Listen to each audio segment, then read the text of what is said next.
Halo semuanya, langsung aja ya. Selamat datang di sesi bedah materi kita hari ini. Kita bakal ngupas tuntas sebuah teks singkat yang, jujur aja, sangat provokatif. Inti argumennya, sistem keuangan kita saat ini secara fundamental justru menghukum orang-orang yang jujur.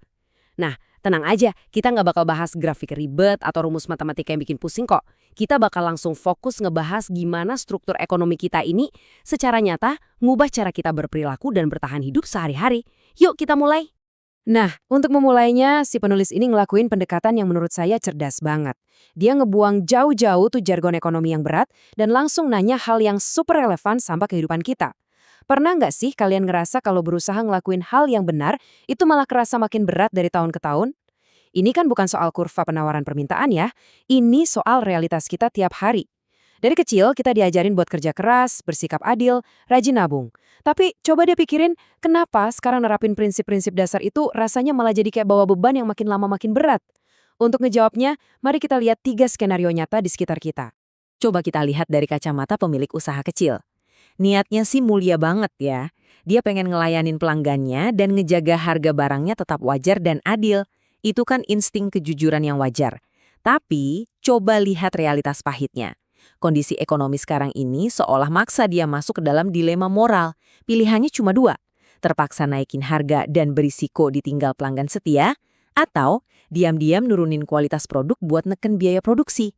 Penulis pengen nekenin kalau sistem yang ada sekarang ini tuh secara aktif memaksa kita buat ngelakuin kompromi moral semata-mata cuma buat bertahan hidup. Terus gimana dengan pilar kedua masyarakat kita, para pekerja keras? Kalian pasti sering dengar atau bahkan ngalamin sendiri kan? Ada orang yang rela ambil shift kerja tambahan, ngorbanin waktu istirahat, ngorbanin waktu kumpul sama keluarga, demi harapan jujur dapat tambahan uang. Tapi realitasnya dingin banget. Tagihan bulanan malah melonjak jauh lebih cepat daripada kenaikan gajinya. Semua usaha keras yang jujur ini tiba-tiba terasa sia-sia. Rasanya persis kayak lagi lari sprint di atas treadmill. Udah ngeluarin semua tenaga sampai ngos-ngosan, tapi ironisnya kita malah makin tertinggal di belakang. Nah, kelompok ketiga ini yang menurut saya paling bikinnya seksi, para orang tua. Sebagai orang tua, insting paling alaminya kan pengen nurunin kebijaksanaan hidup ke anak-anaknya. Ngajarin anak masukin koin ke celengan itu udah jadi semacam ritual lintas generasi buat ngebangun kedisiplinan. Tapi, apa yang terjadi sekarang? Penulis teks ini ngingetin kita kalau tabungan itu benar-benar menyusut di depan mata mereka sendiri. Nilai uangnya habis dimakan inflasi. Akhirnya, petua finansial tradisional dari orang tua kita dulu, itu nggak cuma jadi nggak berguna, tapi malah bikin rugi. Kontrak tak tertulis antar generasi ini secara diam-diam dipatahin gitu aja. Oke, dari 3 realitas yang bikin frustrasi tadi, si penulis akhirnya narik satu kesimpulan yang benar-benar tajam. Dia bilang, ini semua tuh bukan sekedar nasib sial atau kebetulan aja. Semua penderitaan sehari-hari ini adalah akibat langsung dari apa yang dia sebut sebagai pajak tersembunyi dari uang fiat. Pemilihan kata pajak tersembunyi ini menarik banget. Soalnya, ini ngingetin kita kalau beban ini tuh nggak pernah kita setujui lewat pemilu, nggak pernah juga dicetak di struk belanja kita. Tapi, setiap hari, dia terus-terusan nguras hasil keringat dan, parahnya, moralitas kita. Jadi, kalau menurut teks ini, sistem uang fiat itu efeknya nggak cuma kerasa di dompet kita. Sistem ini secara aktif menjajah moralitas kita. Penulisnya ngasih definisi uang fiat yang beda dari buku teks ekonomi pada umumnya. Dia lebih ngeliat dari sisi sosiologis. Uang fiat digambarin sebagai sistem yang secara sistematis menghukum kejujuran. Bayangin, hal-hal yang dari dulu jadi fondasi masyarakat yang kuat, kayak keluarga yang stabil, bisnis yang berintegritas, sekarang justru diubah jadi semacam liabilitas, alias beban. Sistem ini sukses mengubah nilai kebaikan menjadi sebuah kelemahan. Penulis ngejabarin 3 contoh spesifik nih. Gimana nilai-nilai luhur kita itu diputerbalikan? Pertama, kesabaran malah ditertawakan. Ya gimana enggak? Buat apa kita nunggu dan nabung mati-matian kalau harga barang incaran kita besok harganya udah melambung tinggi? Kedua, tabungan dihancurkan. Nyimpan uang tunai sekarang sama aja kayak milih buat miskin pelan-pelan. Dan yang ketiga, integritas kita pelan-pelan terkikis karena dorongan buat bertahan hidup. Kalau kalian nggak sedikit ya, main curang dengan nurunin kualitas, kalian bisa-bisa gulung tikar. Kelihatan banget kan, gimana sistem ini justru mendorong kita ngejauh dari nilai-nilai kebaikan? Nah, poin paling krusialnya ada di kontras tajam yang tercipta. Teks ini ngeklaim kalau kita sekarang hidup di dunia yang serba terbalik. Orang-orang yang main kotor malah kelihatan sukses banget, sementara orang yang jujur malah kena imbasnya. Kalau nabung dianggap bodoh, maka ngutang gila-gilaan dan berjudi secara finansial malah kelihatan kayak langkah yang super jenius kan? Orang yang ngambil jalan pintas bisa dengan gampang motong harga dan nguasain pasar.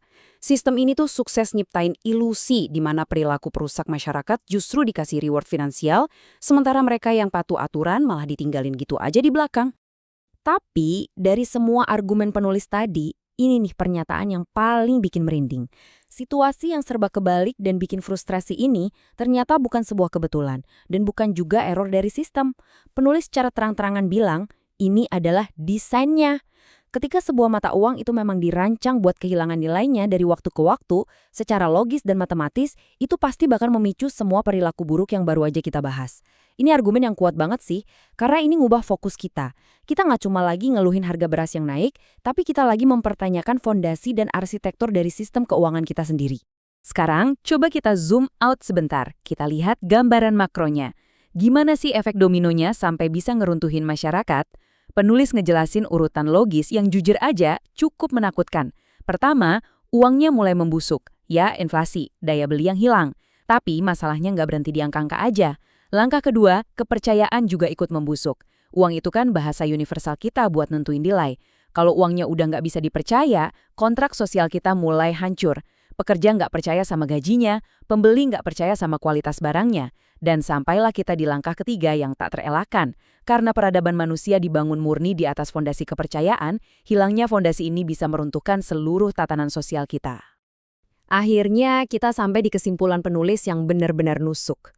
Harga yang paling mahal dari sistem uang fiat ini itu bukanlah tingkat inflasi bulanan di berita atau harga sembako yang makin gak masuk akal. Ongkos sebenarnya adalah kerusakan budaya. Kita berubah jadi masyarakat yang sinis, di mana setiap orang ngerasa kalau mereka main jujur, mereka pasti bakal diinjak-injak sama sistem. Ketika sebuah budaya udah sampai di titik di mana menjadi jujur itu sama artinya dengan menjadi bodoh, wah, itu tanda bahaya. Itu bukti kalau krisis yang kita hadapi jauh lebih dalam daripada sekedar krisis ekonomi biasa.